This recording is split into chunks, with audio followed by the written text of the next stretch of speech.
Fix this, kid, and I'll give you 100 million. Dr. Harrison Blake jabbed his finger at 8-year-old Maya Williams like she was a pest. The little girl froze, clutching her backpack while her mother emptied trash around 200 silent investors. Blake's face twisted with cruel amusement. Maybe a child can solve what my MIT graduates can't. Vicious laughter rippled through MathCore Industries' boardroom. Maya's mother grabbed her arm, trying to drag her toward the exit. 2 million live-stream viewers watched the billionaire CEO destroy a little girl's dignity for sport. Behind Blake, screens blazed with error messages. His billion-dollar AI system had crashed 3 days ago. His team of experts stood helpless, shoulders slumped in defeat. Maya stared at those screens with unusual intensity. Her small fingers twitched like she was solving invisible equations.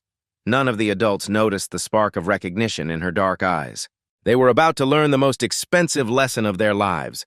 The crisis had started 72 hours earlier when MathCore's autonomous vehicle AI began making fatal calculation errors. Cars were crashing. Lawsuits were mounting. Blake's stock price had hemorrhaged $3 billion in 3 days. Now, in this marble-walled boardroom overlooking Manhattan, Blake faced the vultures. Toyota's executives sat stone-faced in the front row. BMW's team whispered urgently in German. Ford's representatives kept checking their phones, probably calculating how much market share they'd gain from MathCore's collapse. Ladies and gentlemen, Blake's voice carried the desperation he tried to hide.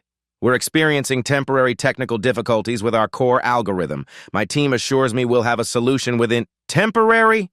Toyota's CEO cut him off. Your system killed 4 people in Tokyo yesterday. Blake's jaw clenched. Behind him, 50 engineers hunched over laptops, their faces glowing blue in the screen light. Harvard PhDs, MIT graduates, Stanford prodigies, the best minds money could buy, all failing spectacularly. Dr. Sarah Carter, his lead architect, approached with trembling hands. Blake, we've tried everything. Machine learning recalibration, neural network restructuring, complete algorithm rewrites. Nothing works. The live stream counter in the corner showed 2.3 million viewers now. Tech blogs were calling it the death of MathCore. Social media buzzed with memes about Blake's arrogance finally catching up to him. Maya watched from her corner, invisible to everyone except her mother, who worked methodically around the chaos. The little girl had been coming to these buildings since she could walk. While other kids played with toys, Maya studied the glowing numbers on abandoned monitors. She'd learned to read from discarded programming manuals. Taught herself basic logic from overheard conversations between exhausted engineers. Her playground was the server room. Her lullabies were the hum of cooling fans. Blake paced like a caged animal. This is why we maintain standards, he announced to no one in particular. Real programming requires proper education, Ivy League credentials, years of rigorous training. His eyes swept the room dismissively. You can't just walk in off the street and understand complex systems. Intelligence isn't democratic. It's cultivated through privilege, breeding, and elite institutions. Maya's mother, Rosa, bent over another trash bin. 20 years of cleaning these buildings. 20 years of watching brilliant people solve impossible problems while her daughter sat forgotten in corners. The irony would have been beautiful if it weren't so cruel. Blake's phone buzzed constantly. Board members, shareholders, competitors smelling blood. Every major tech company was preparing acquisition bids for MathCore's patents once the bankruptcy hit.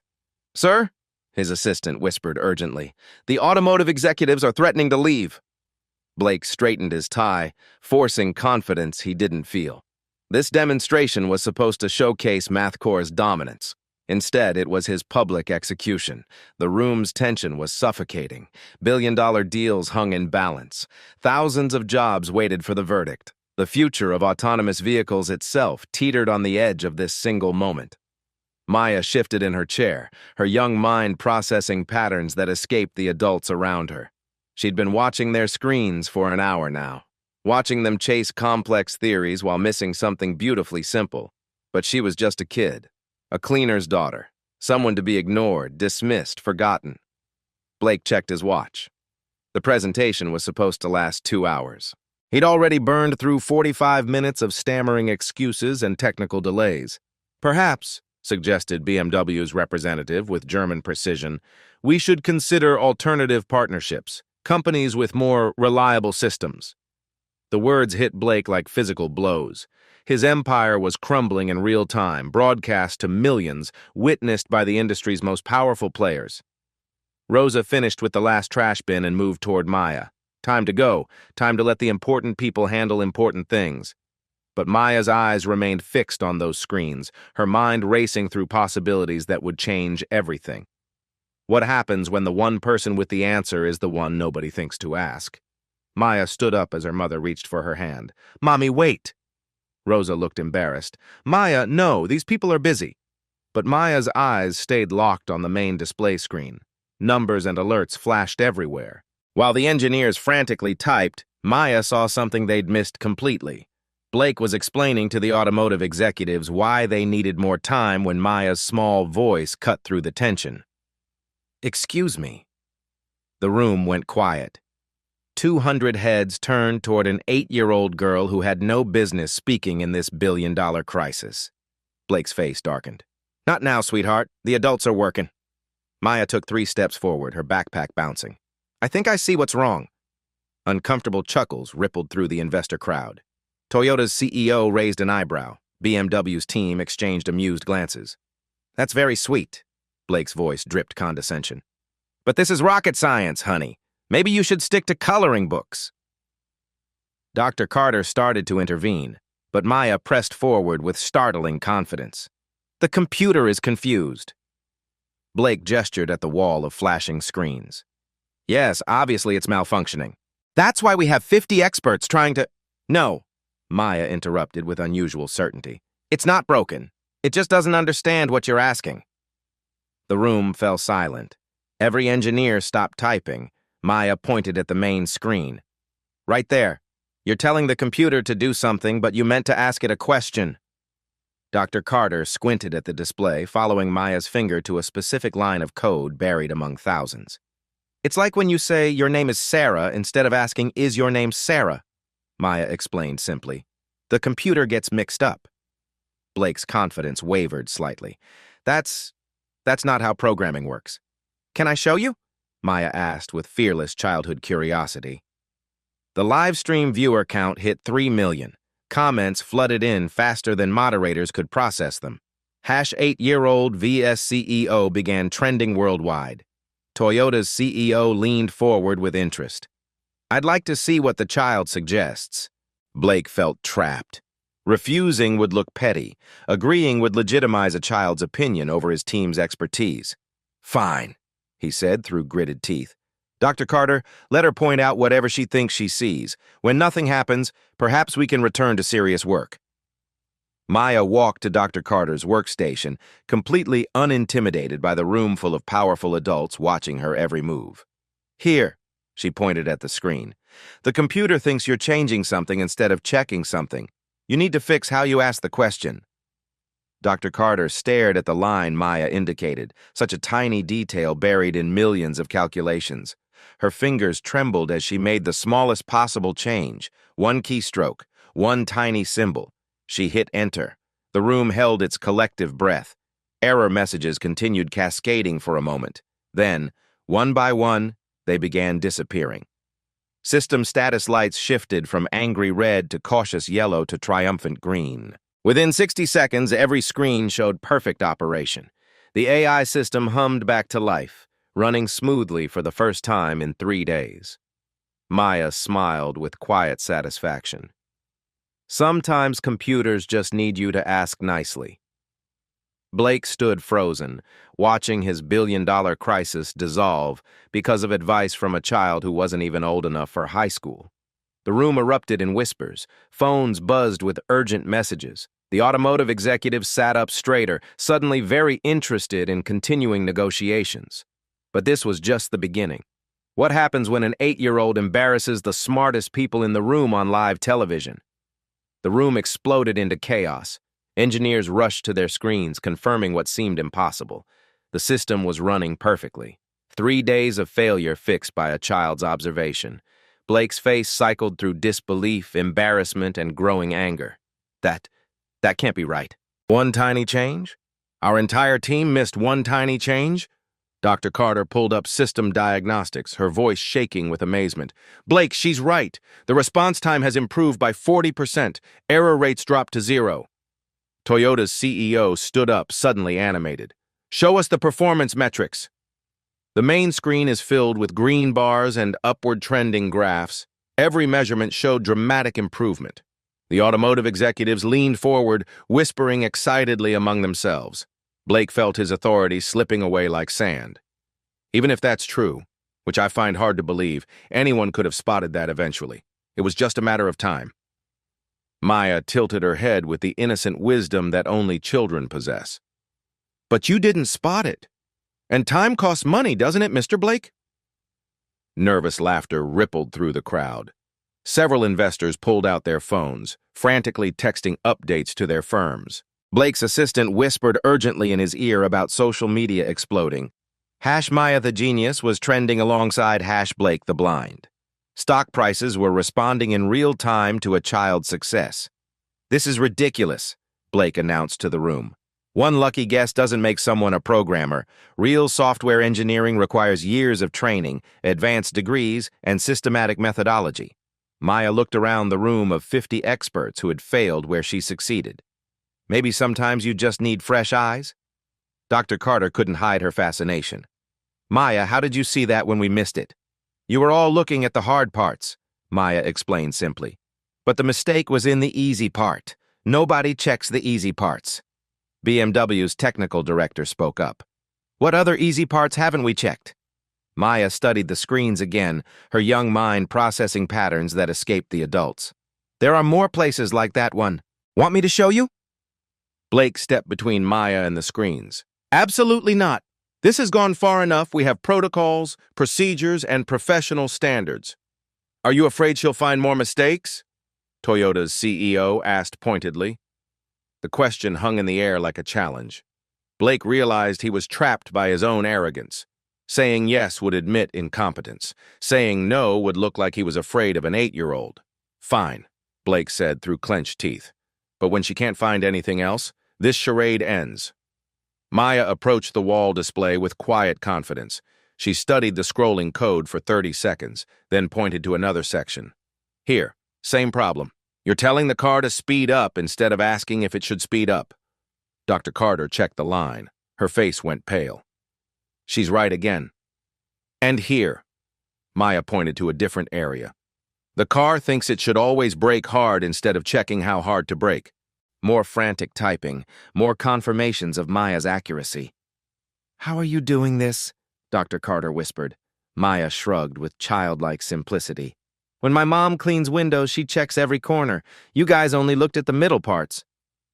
Blake watched his team of MIT graduates being schooled by a child who learned programming from watching through office windows. His billion-dollar company's reputation was crumbling on live television.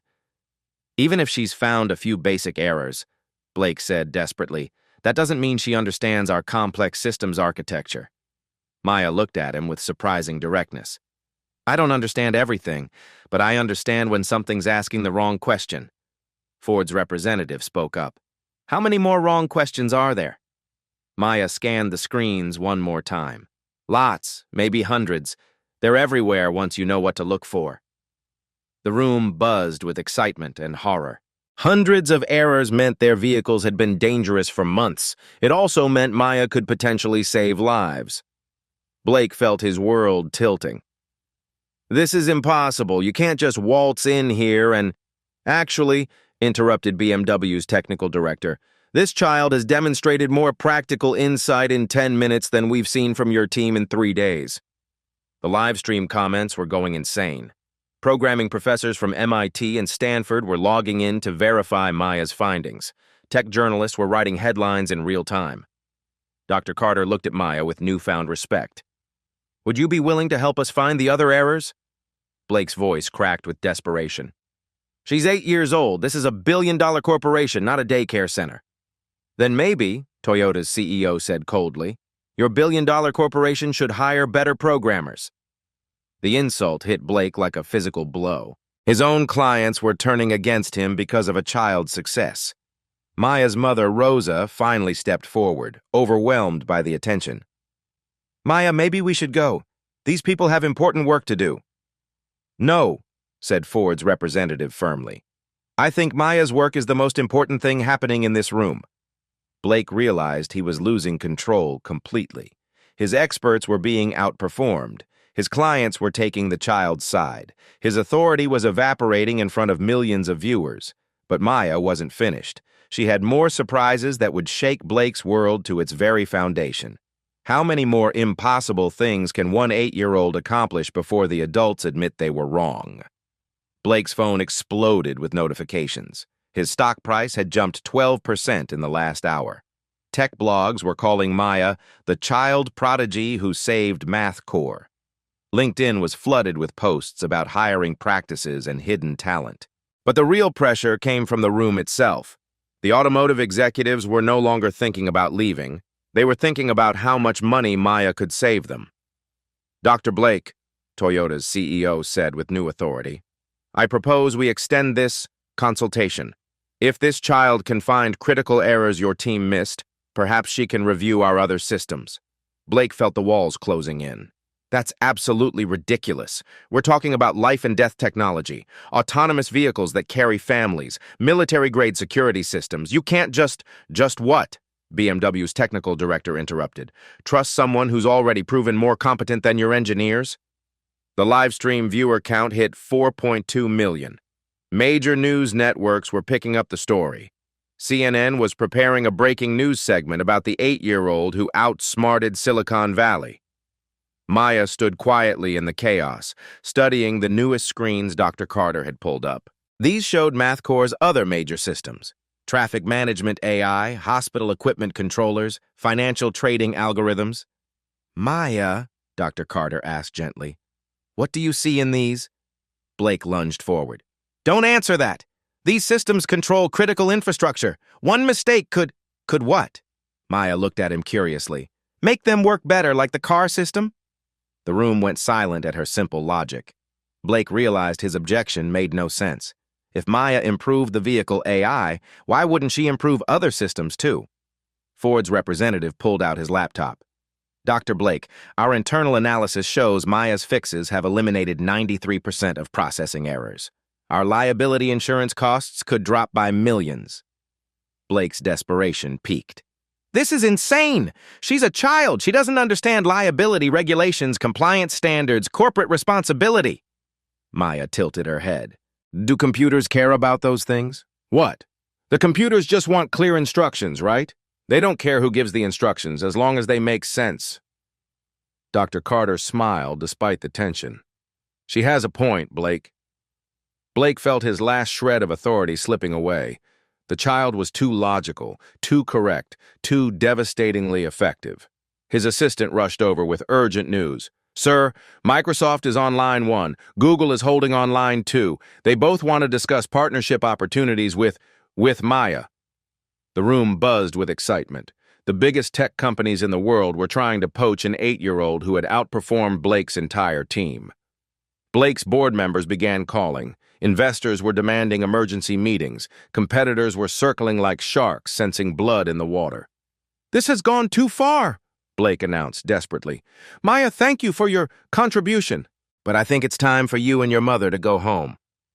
Actually, Toyota's CEO stood up, we'd like Maya to stay. We're prepared to pay consultancy fees for her continued assistance. Blake's face turned red. You can't hire her! She's 8! There are child labor laws, legal restrictions, educational requirements. Maya looked at the adults arguing about her like she wasn't there. Can I just look at the other screens? I promise I won't break anything. Her innocent request silenced the room. How do you deny a child who's already saved your company millions? Dr. Carter pulled up the hospital management system. What do you think, Maya? Maya studied the display with intense concentration. Within minutes, she pointed to several areas. Same problems. The computers are getting confused about questions and commands. More frantic verification. More confirmed errors. Each fix improved system performance dramatically. Blake watched his professional world crumble. A child was systematically exposing years of his team's failures in front of the most important clients in the industry. The financial trading system was next. Maya found 17 critical errors in 20 minutes. Errors that could have cost investors billions in miscalculated trades. Blake's phone rang constantly. Job offers for Maya poured in from tech giants. Media requests multiplied by the hour. His own shareholders were questioning his leadership competence. "Stop," Blake said quietly. The room turned to him. "I said stop!" Blake's voice cracked with desperation. "This is my company, my systems, my team. I won't have some—" He paused, searching for words that wouldn't sound completely cruel. "Some untrained child making us look incompetent." Maya looked at him with the devastating honesty only children possess. "But Mr. Blake, I'm not making you look incompetent. You already were incompetent. I'm just showing everyone." The room fell dead silent. Blake realized he'd just been publicly destroyed by an 8-year-old's perfectly logical observation. But Maya wasn't done with him yet. The biggest revelation was still coming. Blake's humiliation went viral instantly. The clip of Maya's devastating comeback, "I'm not making you look incompetent. You already were incompetent," spread across every social platform. "Maya roasts Blake" became the #1 trending topic worldwide. But Blake wasn't finished. If he was going down, he'd take this arrogant child with him. "Fine," Blake announced with dangerous calm. "You think you're so clever? Let's make this interesting." He gestured to his assistant, who wheeled in a massive display showing MathCore's complete system architecture. Millions of lines of code controlling everything from traffic lights to hospital life support. 24 hours, Blake declared. "Find and fix every error in our entire infrastructure. All of it. If you succeed, I'll personally write you a check for $100 million. The room gasped. Blake was betting his entire fortune on destroying an 8-year-old's confidence. "But when you fail," Blake's smile turned cruel, "you and your mother leave this building forever, and we announce to the world that your earlier success was just beginner's luck." Maya looked at the overwhelming wall of data, thousands of systems, millions of potential errors, an impossible task for a team of experts, let alone one small girl. Rosa stepped protectively toward her daughter. "Maya, we don't need to do this. You've already proven yourself." But Maya studied the screens with quiet intensity. "It's okay, Mommy. I see the patterns now." Dr. Carter looked worried. "Maya, this is different from the simple fixes before. This is enterprise-level complexity, infrastructure that can't fail." Blake's confidence returned as doubt crept across the room. "Exactly. Real systems require real expertise, not party tricks from a child who got lucky." The automotive executives exchanged uncertain glances. Maybe Blake was right. Maybe Maya's success had been coincidental. Blake pushed his advantage. "Of course, if you're scared, we can call this whole thing off. No shame in admitting when you're out of your depth." Maya looked up at him with calm determination. "I'm not scared, Mr. Blake. Are you?" The challenge hung in the air like electricity. Blake realized he'd just been goaded into a public bet by an 8-year-old, but backing down now would look even worse. "Fine. 24 hours. Starting now." The clock began ticking at 2:17 p.m. Maya sat at Dr. Carter's workstation, her small hands barely reaching the keyboard. The main screen showed system after system, financial networks, medical databases, transportation grids, communication infrastructures. Hour 1, Maya developed her strategy. Instead of reading every line of code, she looked for pattern repetitions. The same types of mistakes appear across different systems. Hour 3, first breakthrough. Maya identified 5 common error patterns that appeared hundreds of times throughout MathCore's code. Each pattern represented the same basic confusion between asking and telling. Blake paced nervously, checking his watch every few minutes. The live stream audience had grown to 6 million viewers. Betting pools opened on social media about Maya's chances. Hour 5.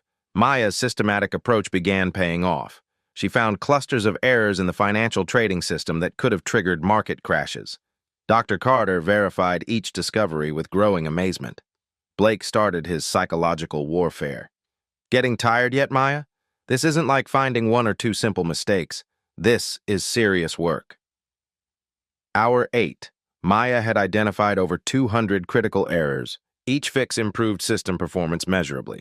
Her method was working, but the scope was enormous. Blake sensed doubt creeping into the room. "Look at her. She's exhausted. This is exactly why we have age restrictions in professional environments." Rosa brought Maya a sandwich, worried about her daughter pushing so hard. "Mija, maybe you should rest." "I'm okay, Mommy. I'm starting to understand how Mr. Blake's programmers think. They make the same mistakes over and over." Hour 12. Midnight. Maya had found over 400 errors across dozens of systems, but thousands more lines of code remained unchecked. Blake's confidence grew as fatigue showed on Maya's young face. "Perhaps we should call this off. It's past a reasonable bedtime for children." The media coverage intensified. News anchors debated whether Blake was exploiting child labor or teaching valuable lessons about overconfidence. Hour 16. Maya discovered something troubling in the hospital management system. Not just simple errors, but fundamental security vulnerabilities that could allow hackers to access patient records. "Mr. Blake," Maya said quietly, "bad people could break into your hospital computers and steal sick people's information." Blake dismissed her concern. "Our security protocols are industry standard. You wouldn't understand enterprise cybersecurity." But Dr. Carter ran deeper diagnostics and went pale. "Blake, she's right. We have massive security holes." Hour 20, Maya was running on determination alone. She'd found over 600 errors, but Blake kept moving the goalposts. "Even if you find 1,000 mistakes," Blake announced, "that doesn't prove you understand our quality assurance processes, our testing protocols, our deployment strategies." Maya looked up with tired eyes. "I understand that your computers are scared and confused. They just want someone to give them clear instructions." Hour 22, Maya made her final discovery. Hidden in the deepest layers of MathCore's code were systematic backdoors. Someone had been secretly accessing their systems for months. "Mr. Blake," Maya's voice was small but urgent, "someone's been stealing from your computers." Blake rushed to see what she'd found. His face went white as he realized the implications. Hour 24. The deadline arrived. Maya had identified 847 distinct errors across MathCore's entire infrastructure. More importantly, she'd exposed a massive data breach that could have destroyed the company. Blake stood before the room, his earlier confidence completely shattered. The 8-year-old he'd tried to humiliate had just saved his billion-dollar empire from catastrophic failure. But Maya wasn't done revealing Blake's incompetence. The biggest surprise was yet to come. The automotive executives waited for Blake's response. 6 million viewers held their breath. Maya sat quietly, exhausted but victorious. "Well, Dr. Blake," Toyota's CEO asked pointedly, "does the child get her $100 million?" Blake's mouth opened and closed like a fish gasping for air. He was about to face the most expensive decision of his life. But first, Maya had one more devastating revelation that would change everything. What happens when an 8-year-old discovers that the real problem isn't incompetence but something much worse? Blake stared at the evidence Maya had uncovered, his face cycling through confusion, fear, and desperate calculation. The back doors she'd found weren't random security flaws. They were deliberate, sophisticated, and placed by someone with intimate knowledge of MathCore's systems. "Ladies and gentlemen," Blake announced suddenly, his voice regaining artificial confidence, "I need to make an important clarification." The room fell silent, sensing a dramatic shift. "These aren't programming errors," Blake declared, pointing at Maya's discoveries. "These are evidence of corporate sabotage. Our systems have been deliberately compromised by external hackers." Confused murmurs rippled through the crowd. The live stream comments exploded with speculation about corporate espionage and cyber warfare. Maya looked up from her workstation, tilting her head with innocent curiosity. "Mr. Blake, why would hackers make the same mistakes your programmers always make?" Blake felt a chill run down his spine. "What do you mean?" "The backdoors use your company's coding style," Maya explained with devastating simplicity. "Same spacing, same variable names, same comment format, even the same spelling mistakes." Dr. Carter rushed to verify Maya's observation, her fingers flying across the keyboard. Her face went pale as she compared the malicious code to MathCore's internal documentation. "Blake," Dr. Carter's voice trembled, "Maya's right. This matches our internal programming standards perfectly, down to the specific formatting rules we use in our training materials." The room buzzed with uncomfortable realization. If the sabotage matched Math Corps' internal standards, it couldn't have come from outside hackers. Blake's desperation peaked. That's impossible. External attackers could have studied our code patterns, reverse-engineered our methodology. Mr. Blake, Maya interrupted gently. The bad code was written at the same time as the good code. Look at the timestamps. Dr. Carter checked the file creation dates. Her gasp was audible throughout the room. The vulnerabilities were coded simultaneously with the main systems. This wasn't external sabotage, Blake. This was internal incompetence. Blake realized his lie was crumbling in real time. The back doors weren't evidence of criminal conspiracy. They were proof of systematic training failures within his own company. Even worse, Maya continued with childlike honesty. Your training program taught people to write code this way. You've been teaching the wrong methods for years. The automotive executives exchanged horrified glances. They weren't just dealing with security breaches. They were dealing with fundamental educational failures that had infected Math Corps' entire development process. Blake's assistant whispered urgently about stock prices plummeting as investors realized the scope of the company's institutional problems. Maya looked at Blake with curious innocence. Why did you try to blame other people for mistakes your company made?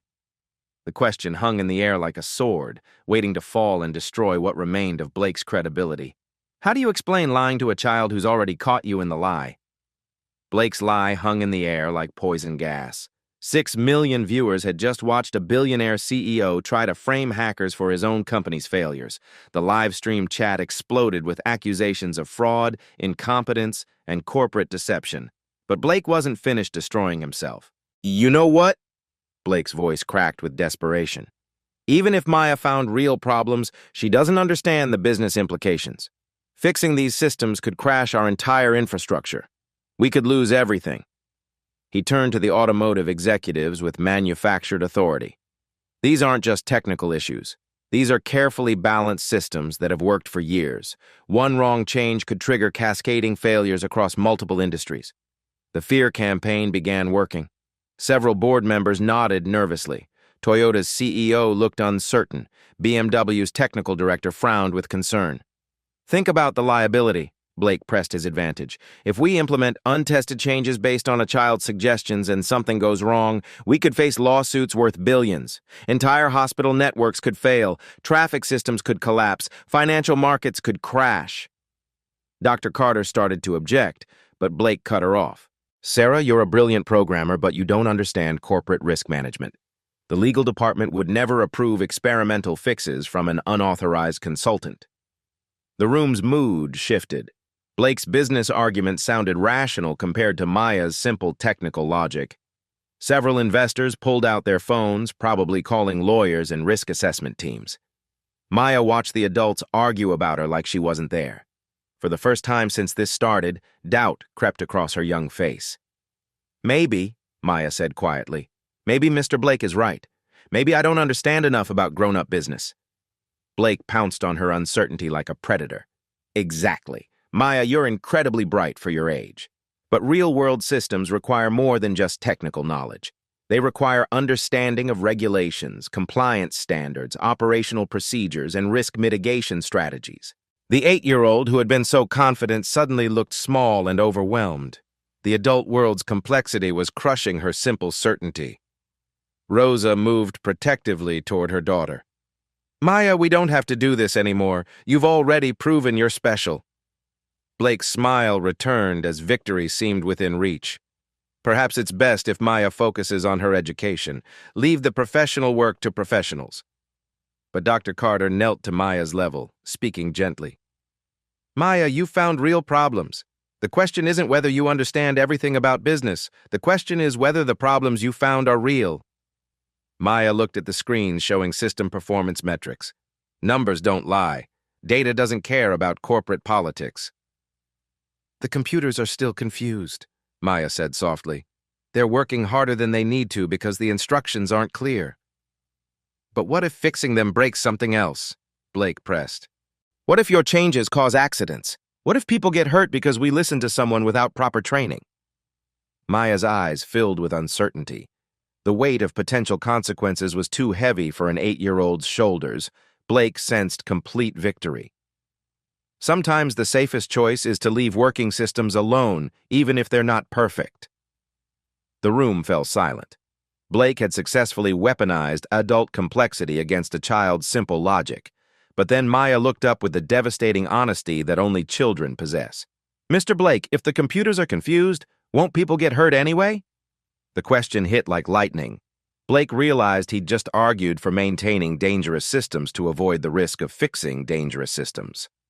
Maya continued with innocent wisdom. "Isn't it scarier to keep broken things than to fix them?" Dr. Carter smiled despite the tension.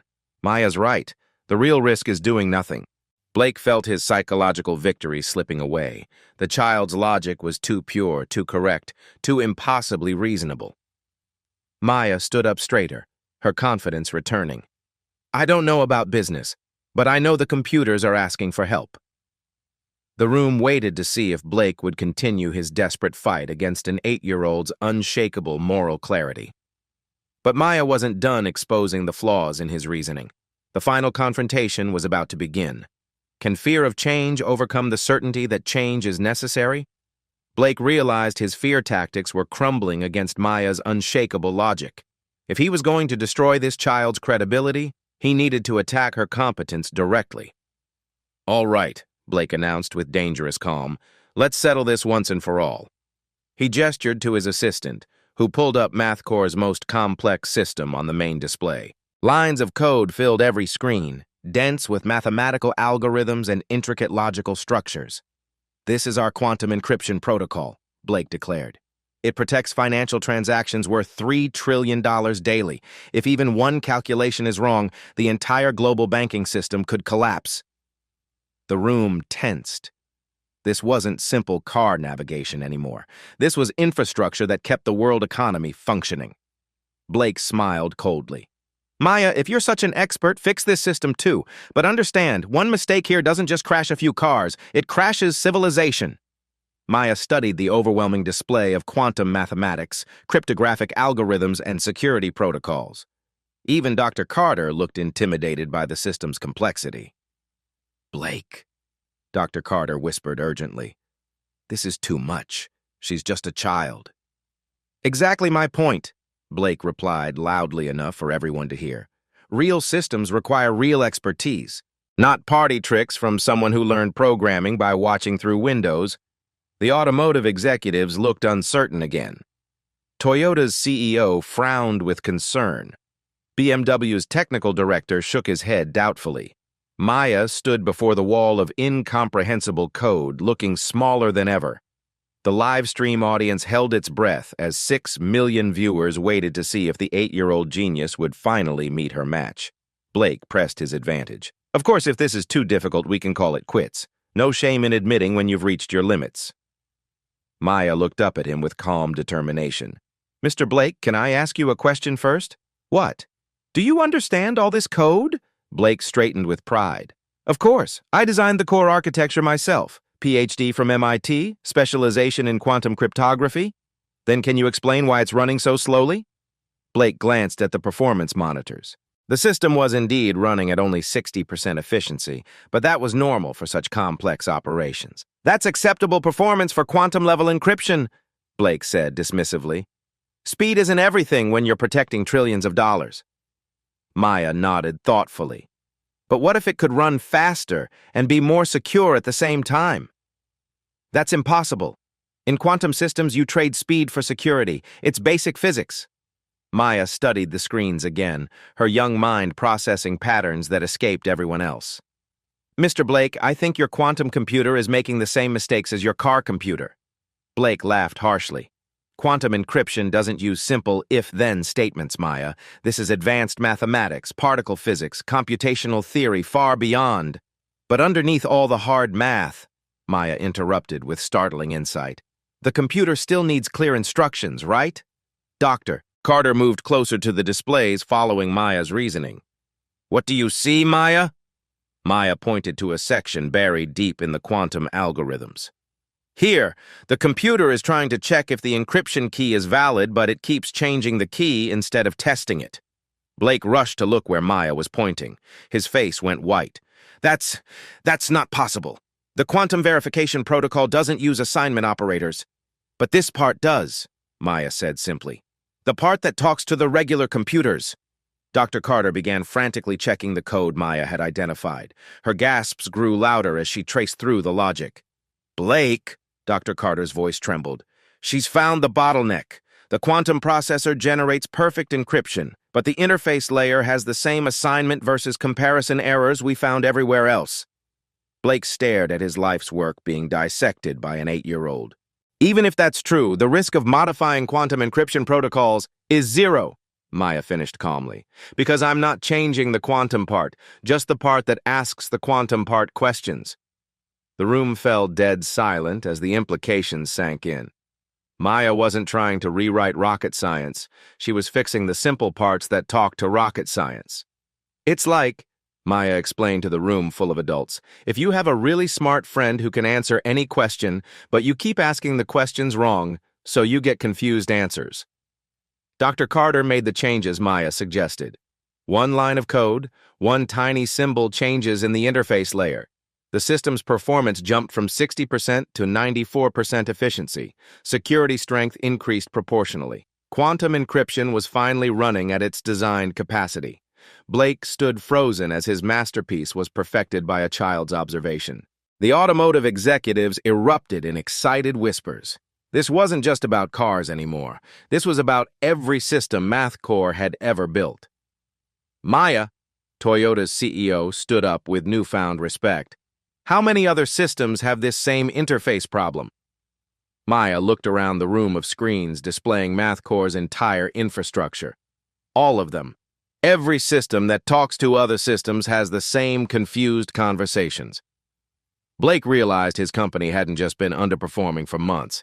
It had been systematically hobbled by training failures that infected every project, every team, every line of code his employees had ever written. The live stream audience watched in stunned silence as an 8-year-old revealed the fundamental flaw in a billion-dollar empire. Mr. Blake, Maya said with devastating innocence, why did you teach your programmers to write confused instructions? The question hit Blake like a physical blow. His training programs, his methodology, his entire approach to software development had been systematically flawed from the beginning. Dr. Carter pulled up system after system, applying Maya's simple fixes. Each correction improved performance dramatically. The girl hadn't just solved individual problems, she'd identified the root cause of every problem MathCore had ever had. Ladies and gentlemen, Toyota's CEO announced formally, I think we've witnessed something unprecedented.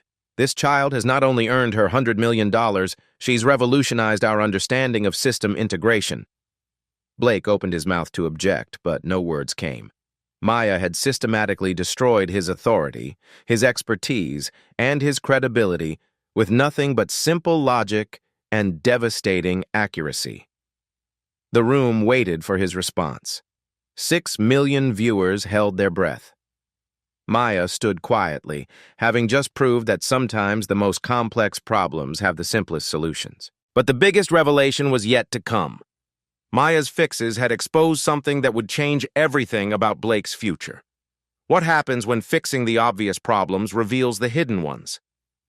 As the room celebrated Maya's triumph, Blake's head of security burst through the door, his face pale with urgency. Sir, he whispered frantically into Blake's ear, we have a major problem. The system improvements have triggered our monitoring protocols. Blake's blood ran cold. What kind of monitoring? Maya's fixes didn't just improve performance, the security chief announced to the room. They've revealed something else. Our systems have been systematically compromised for the past 18 months. The celebration stopped instantly.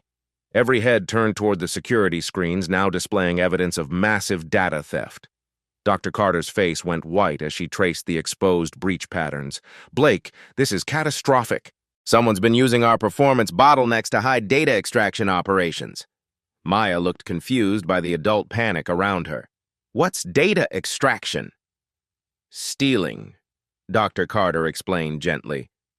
When Maya made our systems run faster, she accidentally caught the thieves. The automotive executives gathered around the security displays, watching months of corporate espionage being revealed in real time. Customer data, proprietary algorithms, trade secrets, all systematically siphoned through the same interface errors Maya had just fixed. Blake's assistant rushed over with more devastating news. "Sir, the FBI Cybercrime Division is on the phone.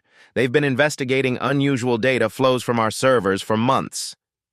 The room erupted in whispers. This wasn't just about programming mistakes anymore. This was about national security, international corporate espionage, and criminal conspiracy. Toyota's CEO turned to Blake with cold fury. "You mean our vehicle designs, our customer information, our security protocols have been compromised for over a year?" Blake stammered helplessly. "We had no idea. The performance issues masked the security breaches completely." Maya raised her small hand. "Mr. Blake, does this mean the bad people were using your confused computers to steal things?" "Yes," Dr. Carter said grimly. "And if you hadn't fixed the confusion, we might never have caught them." The FBI agents were already en route. Stock markets were reacting to news of the breach. International partners were demanding emergency security briefings. Blake realized Maya hadn't just saved his company. She'd exposed the biggest corporate espionage case in tech history. But now came the final reckoning. With the whole world watching, Blake had no choice but to face the truth about what Maya had accomplished. What happens when a child's simple honesty exposes crimes that adults couldn't detect? The FBI agents arrived within an hour, transforming MathCore's boardroom into a crime scene investigation. News helicopters circled overhead. The world's media had descended on what began as a simple product demonstration and became the biggest corporate security story of the decade. Blake stood before the room that had witnessed his complete humiliation, his voice barely audible over the chaos. "Ladies and gentlemen," Blake began, his earlier arrogance replaced by broken humility, "I owe someone a very large apology and an even larger check." He turned to Maya, who sat quietly beside her mother, overwhelmed by the attention but still radiating calm confidence. "Maya Williams," Blake's voice cracked, "you have not only earned the $100 million prize, but you've saved this company from catastrophic failure, exposed massive criminal activity, and taught us all a lesson about wisdom, competence, and the courage to see clearly." The room erupted in applause. The livestream audience of 7 million viewers posted heart emojis and crying faces as Blake continued his public acknowledgement. "I formally apologize," Blake said, his words broadcast worldwide, "for underestimating your abilities, dismissing your insights, and assuming that intelligence requires credentials rather than clarity." Maya looked up at him with the generous forgiveness that only children possess. "It's okay, Mr. Blake. Grown-ups make mistakes too." Dr. Carter announced Maya's broader impact. "Her discoveries will save our industry billions annually and prevent the largest data theft in corporate history." Maya's story sparked a global movement. Companies began hiring fresh eyes consultants. Universities created programs for unconventional thinkers. Parents started truly listening to their children's insights.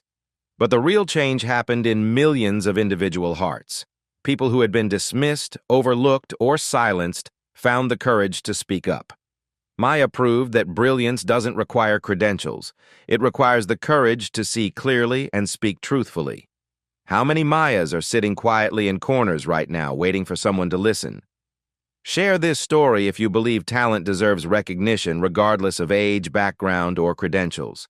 Like and subscribe to help us find the next overlooked genius who could change the world. Tell us in the comments, have you ever been underestimated? What would you fix if someone gave you the chance? The story you heard today wasn't cleaned up. It was told exactly as it happened. At Black Voices Uncut, we believe that's the only way truth can live. If you felt something, hit like, comment, and your reaction, and subscribe. Every week, we bring you voices that refuse to be silenced.